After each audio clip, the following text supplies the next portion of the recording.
Good morning class 12। तो आज हम लोग का टॉपिक है ideal and non ideal solution.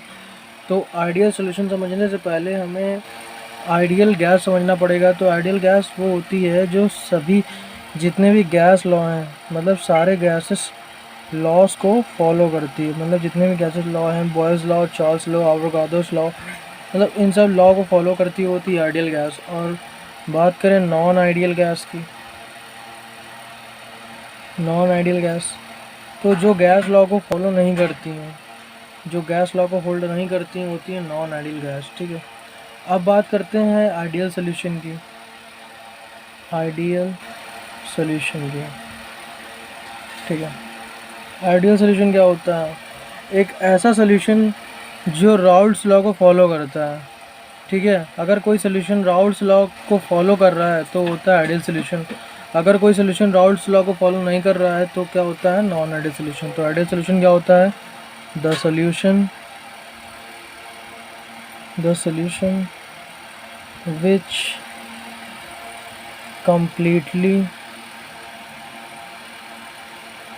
which completely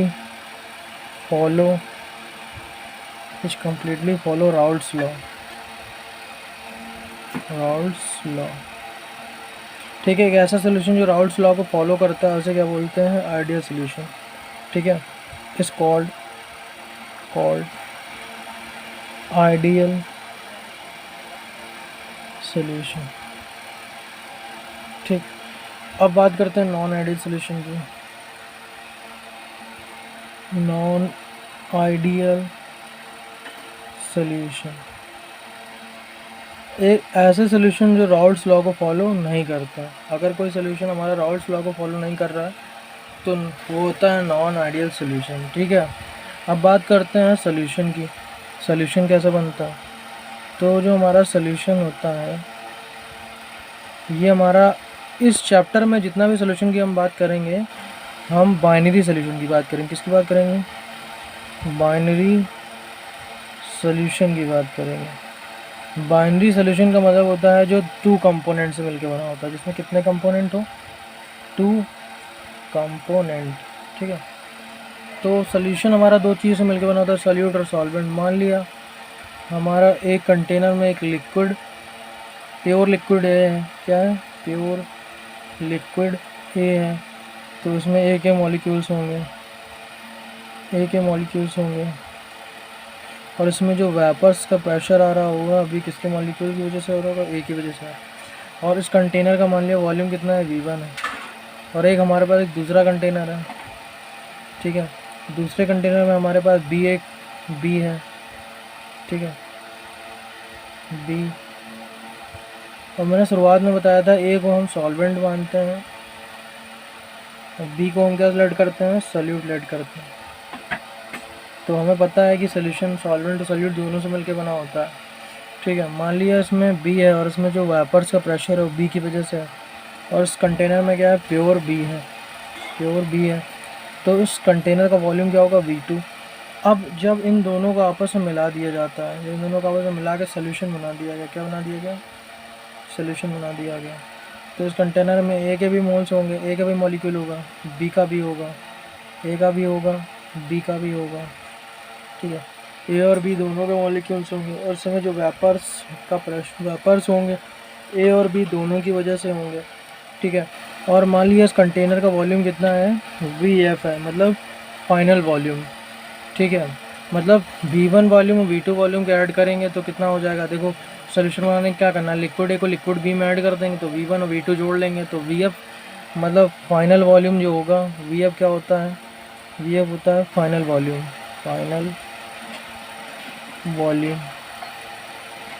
ठीक है, तो हमारा जो फाइनल वॉल्यूम होगा VF, ये किसके बराबर होगा? कैसे बना होगा? V1 और V2 के एडिशन से बना होगा, तो V1 और प्लस V2। अगर कंडीशन ये है, अगर फाइनल वॉल्यूम V1 और V2 के सम के इक्वल है तो हमारा सोल्यूशन कैसा है? इफ़ कंडीशन लगा दो, if V1 is equal to V1 plus V2, then जो सोल्यूशन है हमारा वो क्या है? सोल्यूशन है जो हमारा वो है आइडियल सोल्यूशन। क्या होगा? Ideal solution. ठीक है, ठीक। तो डेल्टा एफ लिख लो, शायद डेल्टा वी लिख लो। डेल्टा का मतलब क्या होता है, चेंज इन वॉल्यूम, तो टोटल वॉल्यूम वही तो हो गया, तो डेल्टा एफ की जगह हम डेल्टा वी भी लिख सकते हैं। तो डेल्टा वी मिक्सिंग, इसको लिखेंगे डेल्टा वी मिक्सिंग, मतलब मिक्सिंग के बाद का वॉल्यूम। डेल्टा वी मिक्सिंग का मतलब क्या है, मिक्सिंग के बाद का वॉल्यूम, ठीक है। अगर मान लो चेंज इन वॉल्यूम ज़ीरो है, ठीक है, अगर हमारा क्या है डेल्टा वी मिक्सिंग ज़ीरो है, ठीक है, तो हमारा सोल्यूशन कैसा होगा, डेल्टा वी मिक्सिंग ज़ीरो है तो हमारा सोल्यूशन होगा आइडियल सोल्यूशन, ठीक है। अगर मान लो डेल्टा वी मिक्सिंग का वैल्यू ज़ीरो आ गया तो हमारा सोल्यूशन कैसा होगा, आइडियल सोल्यूशन होगा। अब ये नहीं समझ में आ रहा होगा ना डेल्टा वी मिक्सिंग कैसा ज़ीरो हो गया। देखो अब हमें क्या निकालना है, मान लिया हमारा ये 30 ml था, 30 ml था, ये 20 ml था, ठीक है। अब हमें निकालना है वी फाइनल। वी फाइनल मतलब दोनों का वॉल्यूम जोड़ दो, 30 + 20 तो कितना हो गया 50 ml। अगर जितना V1 और V2 लेकर चला है अगर उतना ही VF मिल रहा है तो डेल्टा वी मिक्सिंग में कोई चेंज नहीं है, मतलब डेल्टा वी मिक्सिंग जीरो है, तो सोल्यूशन कैसा है, आइडियल सोल्यूशन। तो सोल्यूशन के आइडियल और नॉन आइडियल होने की पहली कंडीशन ये है कि डेल्टा वी मिक्सिंग जो है वो जीरो होना चाहिए, मतलब सोल्यूशन का जो वॉल्यूम मतलब जो पहले कंटेनर का वॉल्यूम V1 है V2 है, अगर ये बराबर मतलब दोनों को ऐड करने के बाद अगर फाइनल वॉल्यूम मिल रहा है मतलब डेल्टा वी मिक्सिंग ज़ीरो है, तो सोल्यूशन कैसा है, हमारा आइडियल सोल्यूशन है। तो सोल्यूशन आइडियल है कि नॉन आइडियल है, तो सबसे पहली चीज़ हमें ये देखनी है कि उसका डेल्टा वी जो मिक्सिंग है मतलब मिक्सिंग का वॉल्यूम जो है वो ज़ीरो के इक्वल होगा, तो क्या होगा सोल्यूशन हमारा जो होगा वो आइडियल सोल्यूशन होगा। कैसा होगा, आइडियल सोल्यूशन। और आइडियल सोल्यूशन के लिए मतलब सोल्यूशन आइडियल है कि नॉन आइडियल है, इसके लिए जो दूसरी कंडीशन है वो है delta H mixing. Delta H mixing, delta H क्या होता है, 11th क्लास हम लोग पढ़ चुके हैं। डेल्टा एच होता है चेंज इन एंट्रोपी। क्या होता है, चेंज इन एंट्रोपी, ठीक है, एंट्रोपी या फिर सॉरी चेंज इन एंथैल्पी था, एंट्रोपी बोल दिया, enthalpy, change in enthalpy. Enthalpy का मतलब क्या होता है, हीट, एंथैल्पी का मतलब हीट से है, तो डेल्टा एच का मतलब क्या होता है, हीट होता है। देखो कहीं पर लिखा है डेल्टा एच का वैल्यू निगेटिव, कहीं पे अगर डेल्टा एच वैल्यू निगेटिव आ रहा है तो रिएक्शन में हीट रिलीज़ होगी। क्या होगा, हीट रिलीज़ होगी, और जो रिएक्शन होगी वो होगी एक्सोथर्मिक, ठीक है। अब अगर किसी के रिएक्शन का डेल्टा एच पॉजिटिव हुआ तो हीट अप्लाई होगी, मतलब रिएक्शन को कराने के लिए हीट दी जाएगी। जब हीट दी जाएगी तो रिएक्शन क्या होगी, एंडोथर्मिक रिएक्शन होगा, ठीक है। तो अब मतलब डेल्टा एच मिक्सिंग भी देखना पड़ेगा रिएक्शन का क्या है, ठीक है। और डेल्टा एच मिक्सिंग जो है आइडियल सोल्यूशन के लिए डेल्टा एच मिक्सिंग भी ज़ीरो होना चाहिए, ठीक है। अब डेल्टा एच मिक्सिंग भी क्या होना चाहिए, आइडियल सोल्यूशन के लिए ज़ीरो होना चाहिए, मतलब हीट में कोई चेंज नहीं होना चाहिए। अभी समझ में आएगा ऐसे, जैसे देखो एक कंटेनर में क्या था, ए था, तो ए के मॉलिक्यूल के बीच में मतलब जो पहला कंटेनर था उसमें क्या था, प्योर ए था, तो प्योर ए था तो ए के बीच में इंटरमॉलिक्यूलर अट्रैक्शन होगा। जो दूसरा कंटेनर था उसमें क्या था, बी था, तो बी के मॉलिक्यूल के बीच में क्या था, इंटरमॉलिक्यूलर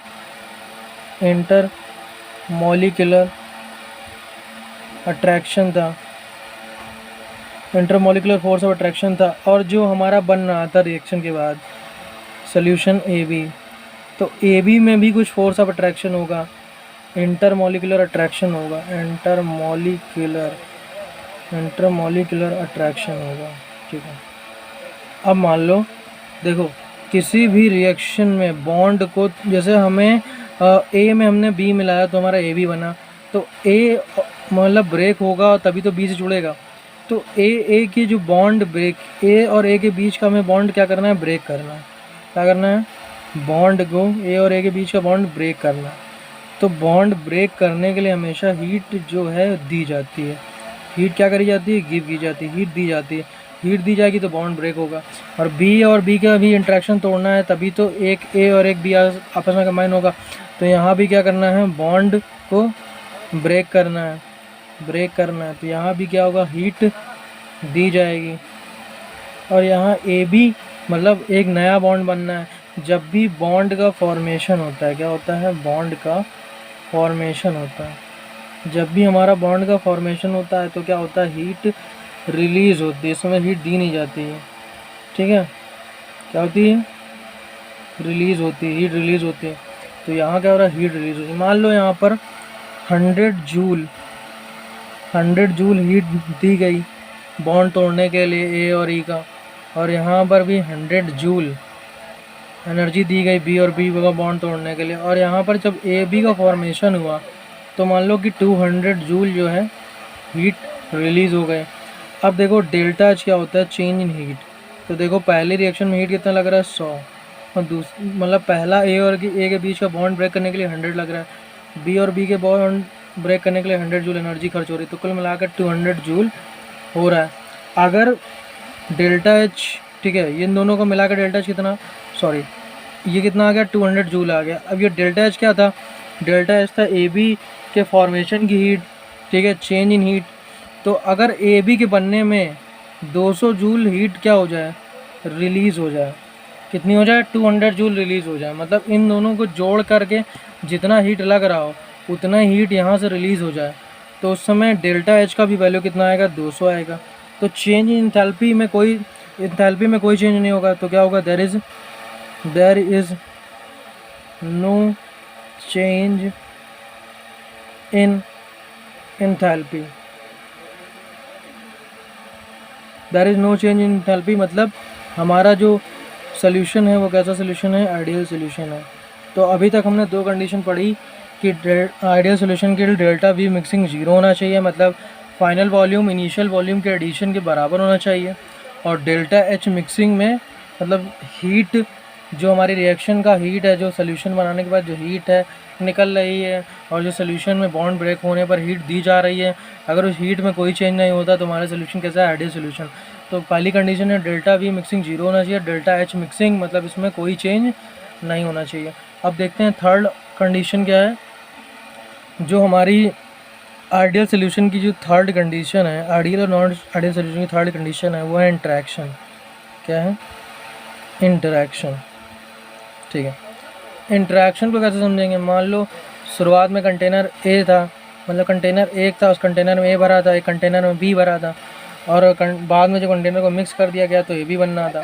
तो मान लो ए और ए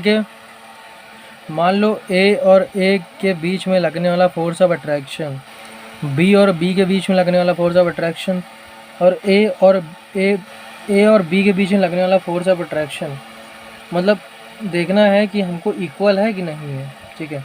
अगर मान लो ए और बी के बीच में लगने वाला फोर्स ऑफ अट्रैक्शन बराबर है, लेकिन ए और बी के बीच में लगने वाला फोर्स ऑफ अट्रैक्शन बराबर नहीं है, तो क्या होगा, अगर मान लो इन दोनों का फोर्स ऑफ अट्रैक्शन बराबर है और उसका force of attraction A B का फोर्स ऑफ अट्रैक्शन ज़्यादा हो गया। जब फोर्स ऑफ अट्रैक्शन ज़्यादा हो जाता है तो ए बी के मॉलिक्यूल क्या होंगे, पास आ जाएंगे, क्या होंगे, ए बी के मॉलिक्यूल पास आएंगे, तो हमारी लैटिस जो होगी वो अच्छी खासी बन जाएगी। तो मतलब जो हमारा सोल्यूशन है, ठीक है, उसके मॉलिक्यूल क्या होंगे, बहुत पास होंगे, मतलब लिक्विड स्टेट में होंगे। अगर मान लो ए बी का जो इंट्रैक्शन है बहुत कम होगा, ए बी का इंट्रैक्शन लिक्विड स्टेट में होगा। अगर मान लो ए बी का इंट्रैक्शन बहुत कम है तो ए और बी के मॉलिक्यूल भी बहुत दूर होंगे, तो कौन से फेस में होंगे, गैसेस फेस में होंगे, ठीक है, गैसेस फेस में होंगे। तो हमें इंट्रैक्शन देखना है कि हमारा इंट्रैक्शन कैसा है, इंट्रैक्शन भी डिसाइड करता है। मान लो हमारा ए बी का इंट्रैक्शन बहुत ज़्यादा बढ़ जाता है, जब ए बी का इंट्रैक्शन बढ़ जाएगा तो मॉलिक्यूल के पास में पहले लिक्विड, मान लिया जो ए बी सोल्यूशन था उसका वॉल्यूम पहले इस कोई मेज़र था, मान लो 50 सेंटीमीटर पे आ रहा था, ठीक है। अब जब ए बी के बीच का फोर्स ऑफ अट्रैक्शन बढ़ गया है तो मॉलिक्यूल पास आ गए तो वॉल्यूम भी तो घटेगा, तो क्या होगा, डेल्टा वी मिक्सिंग डिक्रीज़ हो जाएगा, डेल्टा वी मिक्सिंग क्या होगा, डिक्रीज़ होगा। और मैंने बताया था कि डेल्टा वी मिक्सिंग 0 होना चाहिए, मतलब जितना वॉल्यूम यहाँ का है और जितना वॉल्यूम यहाँ का है, इन दोनों को ऐड करके इसके बराबर होना चाहिए। तो इंट्रैक्शन का भी फ़र्क पड़ रहा है डेल्टा वी मिक्सिंग पे। इसीलिए इंट्रैक्शन जो होना चाहिए वो सब में सेम इंट्रैक्शन होना चाहिए, मतलब ए और बी, ए के बीच का इंट्रैक्शन सेम, बी और बी के बीच का इंट्रैक्शन सेम, और ए बी के बीच का इंट्रैक्शन सेम होना चाहिए। अगर मान लो हमारा डेल्टा वी, अगर हमारा डेल्टा वी मिक्सिंग क्या हो गया, इक्वल मतलब वी फाइनल, वी इनिशियल और वी मतलब वी वन और वी टू के बराबर ना हुआ तो हमारा सोल्यूशन कैसा हो जाएगा, नॉन आइडियल सोल्यूशन हो जाएगा। ठीक है, कैसा हो जाएगा, नॉन आइडियल सोल्यूशन हो जाएगा। अगर ये दोनों बराबर हैं तो कैसा होगा, आइडियल सोल्यूशन हो जाएगा। अब जो हमारी फोर्थ कंडीशन है, हमारी जो फोर्थ कंडीशन है वो ये है कि delta S mixing, delta S mixing मतलब और डेल्टा जी मिक्सिंग, हमारी फोर्थ कंडीशन है डेल्टा एच मिक्सिंग और delta G mixing. Delta S क्या होता है, चेंज इन एंट्रोपी, क्या होता है, चेंज इन एंट्रोपी। ठीक है, एंट्रोपी क्या होता है, मेज़र ऑफ रैंडमनेस, मतलब एक क्लास में अगर बहुत सारे बच्चे बैठे हैं और सारे बच्चे इधर उधर से मूव कर रहे हैं, भाग रहे हैं पूरे क्लास में, तो क्या होगा, रैंडमनेस बढ़ेगी,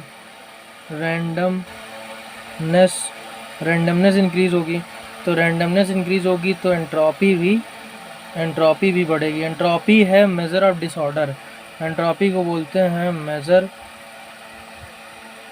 मेज़र ऑफ डिसऑर्डर, मतलब डिसऑर्डर का जो मेजरमेंट है वो क्या है, एंट्रोपी है।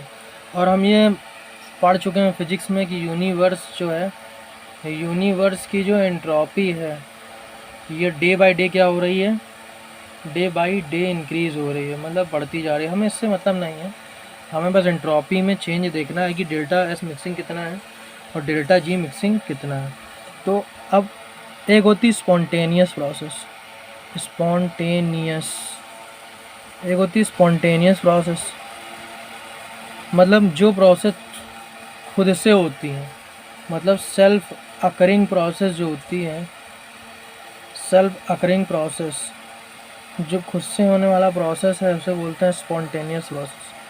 ठीक है, जैसे बर्फ़ का पिघलना, ठीक है, मूंग और बर्फ़ का पिघलना, बर्फ़ का जमना, जब स्पॉन्टेनियस प्रोसेस खुद से होता है। अगर कोई प्रोसेस स्पॉन्टेनियस प्रोसेस है तो उसके लिए delta G Gibbs free energy, delta G mixing, delta G को बोलते हैं गिब्स फ्री एनर्जी, तो उसके लिए गिब्स फ्री एनर्जी का जो वैल्यू होगा वो होगा ग्रेटर देन ज़ीरो, और जो उसका एंट्रोपी होगा वो होगा लेस देन ज़ीरो। ठीक है, तो स्पॉन्टेनियस प्रोसेस है, तो स्पॉन्टेनियस प्रोसेस के लिए क्या होगा, उसका एंट्रोपी में चेंज होगा लेस देन ज़ीरो और उसका गिब्स फ्री एनर्जी में चेंज होगा ग्रेटर देन ज़ीरो। और जो fifth and the last condition है, फिफ्थ एंड लास्ट कंडीशन है सोल्यूशन आइडियल है कि नॉन आइडियल है, वो है राउल्ट्स लॉ। क्या है, राउल्ट्स लॉ। अगर मैंने ये पहले बताया था, अगर कोई गैस राउल्ट्स लॉ को फॉलो करती है तो आइडियल सोल्यूशन है, सॉरी, अगर कोई सोल्यूशन राउल्ट्स लॉ को फॉलो करता है तो आइडियल सोल्यूशन है, अगर कोई सोल्यूशन राउल्ट्स लॉ को फॉलो नहीं करता है तो नॉन आइडियल सोल्यूशन है। और राउल्ट्स लॉ क्या था, P naught A P A plus P N to zeta, यही तो ना, पी नॉट ए बराबर पी ए इंटू ज़ीटा है और पी नॉट बी बराबर P B into zeta B, यही तो दो फॉर्मूले पढ़ के आए थे ना राउल्ट्स लॉ में, कि प्योर वेपर प्रेशर जो होता है वो partial vapour pressure into mole fraction के मल्टीप्लाई के बराबर होता है। और राउल्ट्स लॉ में ये भी पढ़ा था कि पार्शियल फ्रैक्शन ऑफ मतलब pure vapour pressure of each component, अगर हमें ईच कंपोनेंट का वेपर प्रेशर निकालना है तो मतलब उसके मोल फ्रैक्शन के डायरेक्टली प्रोपोर्शनल होगा, मतलब एक्स से ज़ीटा आई के डायरेक्टली प्रोपोर्शनल होगा। तो राउल्ट्स लॉ, अब देखते हैं राउल्ट्स लॉ पे कैसे होल्ड होता है ये लॉ। ठीक है, मान लो राउल्ट्स लॉ पे कैसे होल्ड कर रहा है, तो जो पी नॉट है, पी नॉट ए बराबर क्या होता है, पी ए इंटू ज़ीटा है। ठीक है, क्या होता है, ज़ीटा है। मान लिया पी नॉट ए ऑब्जर्व्ड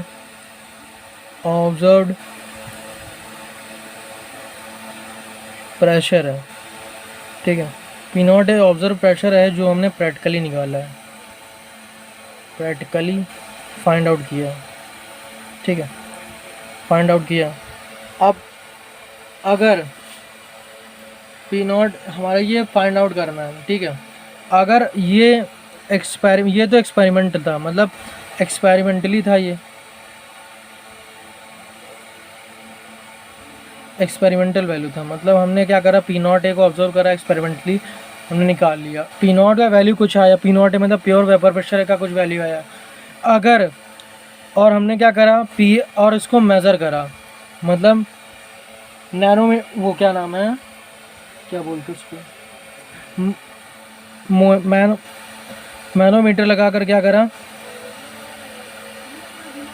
मैनोमीटर लगा करके क्या कर लिया हमने, उसको पीए को मेज़र कर लिया, मतलब पार्शियल प्रेशर को मेज़र कर लिया और उसमें उसका मोल फ्रैक्शन ए का मल्टीप्लाई करा दिया।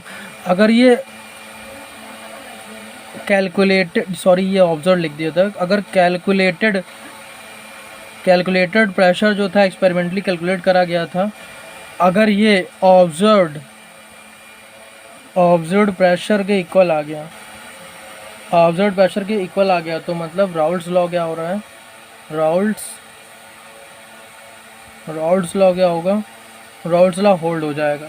नहीं तो फिर ऐसा समझ लो, राउल्ट्स लॉ क्या होता है, टोटल प्रेशर, राउल्ट्स लॉ नहीं बताता कि टोटल प्रेशर जो होता है ये P naught A zeta A plus P naught B zeta B के बराबर होता है। राउल्ट्स ने ये बताया कि जो टोटल प्रेशर होता है ये P naught A zeta A plus P naught B zeta B के बराबर होता है। ठीक है, अगर मान लो पी टोटल हमने एक्सपेरिमेंटली कैलकुलेट कर लिया, क्या कर लिया, एक्सपेरिमेंटली कैलकुलेट कर लिया, और पी नॉट ए ज़ीटा है, P naught B zeta B को हमने किससे कैलकुलेट कर लिया, मोनोमीटर से। ठीक है, मोनोमीटर से कैलकुलेट कर लिया, और ये एक्सपेरिमेंटल वैल्यू था, और ये वाली कौन सी वैल्यू थी, ऑब्जर्व्ड वैल्यू, ये कौन सी वैल्यू थी, ऑब्जर्व्ड वैल्यू। अगर एक्सपेरिमेंटल वैल्यू ऑब्जर्व्ड वैल्यू के इक्वल आ रही है तो मतलब इसमें राउल्ट्स लॉ क्या हो रहा है, इसमें राउल्ट्स लॉ होल्ड हो रहा है, मतलब राउल्ट्स लॉ जो है वो फॉलो कर रहा है सोल्यूशन। अगर सोल्यूशन में हमने टोटल वेपर प्रेशर एक्सपेरिमेंटली निकाल लिया और जो ये वाला था मतलब प्योर ए का वेपर प्रेशर, मतलब वेपर प्रेशर ऑफ प्योर ए और उसका मोल फ्रैक्शन रख दिया, प्योर बी का वेपर प्रेशर निकाला और मोल फ्रैक्शन रख दिया, मतलब इसको हमने मोनोमीटर लगा करके कैलकुलेट कर लिया। ठीक है, अगर ये कैलकुलेटेड वैल्यू मतलब ऑब्जर्व, ये एक्सपेरिमेंटल वैल्यू और ये जो हमारी कैलकुलेटेड ऑब्जर्व्ड वैल्यू है, मतलब क्या हुआ, एक्सपेरिमेंट वाली वैल्यू और ये ऑब्जर्व वैल्यू ये दोनों इक्वल हो गई, तो हमारा क्या हो गया, राउल्ट्स लॉ होल्ड हो गया। ठीक है, तो ये कहानी थी स्टार्टिंग में जानने के लिए कि हमारा सोल्यूशन कौन सा आइडियल होता है, कौन सा नॉन आइडियल होता है। उसके लिए 5 पॉइंट देखने पड़ते हैं, delta we mixing, delta H mixing, और उसके बाद थर्ड पॉइंट होता है इंट्रैक्शन, फोर्थ पॉइंट होता है delta S mixing, delta G mixing. Delta S और जी मिक्सिंग को इतना खास नहीं है। और उसके बाद लास्ट एंड फाइनल जो पॉइंट है जिससे सोल्यूशन पता चलता है हमारा कि आइडियल है कि नॉन आइडियल है, तो हमारा फिफ्थ पॉइंट क्या था, राउल्ट्स लॉ। ठीक है, तो इतने कुल वो लॉज हैं जिनसे हम पता कर सकते हैं कि हमारा गिवन सोल्यूशन आइडियल है कि नॉन आइडियल सोल्यूशन है। तो हमें देखना है किसी सोल्यूशन के आइडियल होने के लिए क्या क्या कंडीशन है। तो मतलब पहले तो आइडियल सोल्यूशन का डेफिनेशन क्या होगा, which follow Raoult's law at all concentration and all temperature. मतलब आइडियल सोल्यूशन वो सोल्यूशन होते हैं which follows Raoult's law at all concentration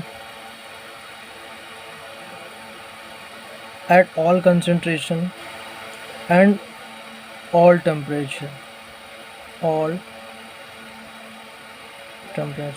अगर कोई सोल्यूशन है हमारा सारे कंसंट्रेशन और सभी टेम्परेचर पे क्या कर रहा है, राउल्ट्स लॉ को होल्ड कर रहा है, तो सॉल्यूशन कैसा है, आइडियल सॉल्यूशन है। ठीक है, ठीक। अब देखते हैं, जैसे हमारा मान लो कोई सॉल्यूशन है, ठीक है, सॉल्यूशन है, ठीक, सॉल्यूशन है, मान लो हमने इसका प्रेशर जो है ऑब्जर्व प्रेशर निकाला। ठीक है, क्या निकाला, ऑब्जर्व प्रेशर निकाला, ऑब्जर्व प्रेशर निकाल लिया फ्रॉम एक्सपेरिमेंट्स। कैसे निकाला, फ्रॉम एक्सपेरिमेंट्स। ठीक है, एक्सपेरिमेंट से निकाला। उसके बाद हमने क्या करा, कैलकुलेटेड प्रेशर निकाला, कैलकुलेटेड प्रेशर निकाला। कैलकुलेटेड प्रेशर कैसे निकालेंगे, वो फॉर्मूले से निकालेंगे, पी टोटल बराबर P naught A P naught A zeta A plus P naught B zeta B. ठीक है, मान लो हमने ये क्या करा, एक्सपेरिमेंट से निकाल लिया पी टोटल, और ये हमने कैलकुलेट कर लिया राउल्ट लॉ से। अगर ये और ये प्रेशर इक्वल आ गया, मतलब कैलकुलेटेड प्रेशर, ये वाला कौन सा प्रेशर है, ये कैलकुलेटेड है, ये ऑब्जर्व है, तो यहाँ लिख लो ये इसका कौन सा है, कैलकुलेटेड प्रेशर। अगर कैलकुलेटेड प्रेशर ऑब्जर्व्ड प्रेशर के इक्वल आ गया तो ये राउल्ट्स लॉ को होल्ड कर रहा है, अदरवाइज होल्ड नहीं कर रहा है। ठीक है, तो कंडीशन 1 क्या थी कि हमारा आइडियल सोल्यूशन में राउल्ट्स लॉ फॉलो करना चाहिए। सेकंड कंडीशन क्या है कि डेल्टा वी मिक्सिंग क्या होना चाहिए, डेल्टा वी मिक्सिंग क्या होना चाहिए, 0 होना चाहिए। ठीक है, ठीक, अब 0 समझ में आया कैसे। मान लो शुरुआत में ए एक लिक्विड ए था तो ए के बीच में फोर्स ऑफ अट्रैक्शन होगा, एक लिक्विड बी था, बी के बीच में फोर्स ऑफ अट्रैक्शन था, और बाद में एक सोल्यूशन बनना था ए बी। तो मान लो इसका 20 ml था, लिक्विड ए 20 ml था, लिक्विड बी कितना था, 30 ml था, और लिक्विड ए बी जो बना वो कितना बना, 50 ml बना, क्योंकि 20 और 30 को मिलाओगे तो 85 ml तो बनेगा। अगर ऐसा हो गया तो वी फाइनल जो होगा V1 और V2 के बराबर हो जाएगा। तो यही तो कंडीशन बताई थी कि वी फाइनल अगर V1 V2 के बराबर है तो हमारा डेल्टा मिक्सिंग 0 होता है और हमारा सोल्यूशन कैसा होता है, आइडियल सोल्यूशन होता है। कंडीशन नंबर 2, कंडीशन नंबर 3, ये 2 थी, डेल्टा एच मिक्सिंग जो है 0 होनी चाहिए। आइडियल सोल्यूशन में डेल्टा एच मिक्सिंग कितना 0 होनी नहीं चाहिए, 0 होती है। ठीक है, अब ये तो बता चुका था ना कि ए और बी, ए के बीच का बॉन्ड तोड़ने के लिए हमें मान लो 50 जूल एनर्जी की ज़रूरत है, और बी और बी के बीच का बॉन्ड तोड़ने के लिए 50 जूल एनर्जी की ज़रूरत है, और ए के बीच के बॉन्ड बनने के बाद 100 जूल एनर्जी क्या हो रही है, निकल रही है।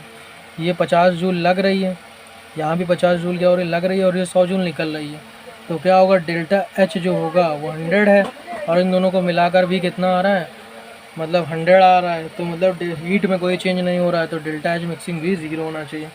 उसके बाद जो 4th कंडीशन है वो क्या है, force of attraction, force of attraction, force of attraction. ठीक है, तो ये सब मैंने बोला ना कि तीनों के फोर्स ऑफ अट्रैक्शन होंगे तो ही हमारा आइडियल सोल्यूशन होगा, क्योंकि मैंने बताया था ना कि अगर मान लो तीनों के फोर्स ऑफ अट्रैक्शन, अगर ए बी का फोर्स ऑफ अट्रैक्शन ज़्यादा हो गया तो लिक्विड का वॉल्यूम डिक्रीज़ हो जाएगा, अगर वॉल्यूम डिक्रीज़ होगा तो डेल्टा वी मिक्सिंग वाली कंडीशन क्या हो जाएगी, बेकार हो जाएगी। और जो 5th एंड लास्ट कंडीशन है आइडियल सोल्यूशन के लिए वो ये है कि क्या है, डेल्टा एस, मतलब उसका एंट्रोपी क्या होना चाहिए, लेस देन 0 होना चाहिए, और उसका जो गिब्स फ्री एनर्जी है वो क्या होना चाहिए, ग्रेटर देन 0 होना चाहिए। अब हमको देखना है ग्राफ ऑफ आइडियल सोल्यूशन। क्या देखना है, ग्राफ ऑफ आइडियल सोल्यूशन। ठीक है, ग्राफ ऑफ आइडियल सोल्यूशन देखना है। तो ग्राफ ऑफ आइडियल सोल्यूशन बनाने के लिए पहले तो हम प्लॉट बनाते हैं। हमने क्या करा, 2 लाइन को खींच लिया वर्टिकली, और इस पर ये क्या कर दी, हॉरिजॉन्टल लाइन बना दी। तो ये हॉरिजॉन्टल वाली कौन सी एक्सिस होती है, एक्स एक्सिस, और ये वाली कौन सी होती है, वाई एक्सिस होती है। मान लिया इस पॉइंट पे हमारा प्योर लिक्विड बी है, क्या है, प्योर लिक्विड बी। जब बी है तो यहाँ पे मोल फ्रैक्शन ऑफ बी जो होगा 1 होगा, क्योंकि zeta A plus zeta B बराबर 1 होता है। जब खाली लिक्विड बी है तो ज़ीटा है तो 0 होगा, तो कितना हो जाएगा, ज़ीटा बी बराबर 1, तो ज़ीटा बी का वैल्यू कितना आ जाएगा, 1 आ जाएगा। और यहाँ पे ज़ीटा ए 0 है, वो भी लिख लो, ज़ीटा ए 0 है। और यहाँ पे मान लो इस जगह पर क्या है, प्योर लिक्विड ए है। जब प्योर लिक्विड ए है तो बी 0 होगा, तो फिर फॉर्मूला क्या होता है, zeta A plus zeta B बराबर 1 ये होता है। अगर प्योर लिक्विड ए है तो ज़ीटा बी का वैल्यू कितना होगा, 0 होगा, तो ज़ीटा ए का मान कितना आ जाएगा, 1 आ जाएगा। तो इस जगह पे क्या है, ज़ीटा ए बराबर 1 है और ज़ीटा बी बराबर कितना है, 0 है। अब देखो इस जगह पर क्या है, ज़ीटा बी है। ठीक है, तो जो ग्राफ बनता है, ये ज़ीटा बी का ग्राफ बनता है वो इस तरह बनता है, यहाँ आता है। ठीक है, और इस पॉइंट पे मिलता है। ठीक है, तो ज़ीटा बी का वैल्यू 1 है, तो ज़ीटा बी का वैल्यू 1 यहाँ पे आ रहा होगा, और इस पॉइंट ज़ीटा ए का वैल्यू 1 है, तो इस तरफ ज़ीटा ए होगा, तो यहाँ कहीं ज़ीटा ए का वैल्यू कितना आ रहा होगा, 1 आ रहा होगा। तो ये क्या है, ये जो लाइन है, इस लाइन की इक्वेशन है पी ए बराबर पी नॉट ए ज़ीटा है, और ये जो लाइन तिरछी गई है इसका इक्वेशन क्या है, पी बी बराबर P naught B zeta B है, और बाद में ये लाइन और ये लाइन आपस में मिला दी गई है। ठीक है, तो ये लाइन बता रही है टोटल प्रेशर, तो पी टोटल क्या होता है, P naught A zeta A plus P naught B zeta B. ठीक है, तो ये लाइन क्या बता रही है, टोटल प्रेशर बता रही है। ठीक है, तो ये ग्राफ है किसका, आइडियल सोल्यूशन का, ये हमारा ग्राफ है। ठीक है, अब एग्जांपल देख लेते हैं आइडियल सोल्यूशन के एग्जांपल क्या क्या हैं। तो आइडियल सोल्यूशन एग्जांपल क्या है, CH3OH प्लस C2H5OH, मतलब मिथाइल अल्कोहल मिला दो तो आइडियल सोल्यूशन बन जाएगा। ठीक है, आइडियल सोल्यूशन बनने के लिए दो कंडीशन है, मतलब जो पोलर नेचर है, दोनों मॉलिक्यूल जो हैं उनका पोलर नेचर सेम होना चाहिए, पोलर नेचर सेम होना चाहिए, और उनका जो मॉलिक्यूलर साइज है, मॉलिक्यूलर साइज है वो भी क्या होना चाहिए, सेम होना चाहिए। तो मिथिल अल्कोहल एथिल, अभी न्यूमेरिकल सॉल्व करे थे उसमें Mithil alcohol ethyl alcohol solution दिया था। बेंजीन ले लो, C6H6 होता है बेंजीन, यह है C6H6 हमारा क्या है बेंजीन। बेंजीन और टॉल्यून ले लो, तो टॉल्यून क्या होता है, एक H हटा के CH3 लगा दिया, टॉल्यून का फॉर्म होता है C6H5CH3। तो बेंजीन और टॉल्यून का जो सोल्यूशन है ये भी हमारा कैसा सोल्यूशन है, आइडियल सोल्यूशन है।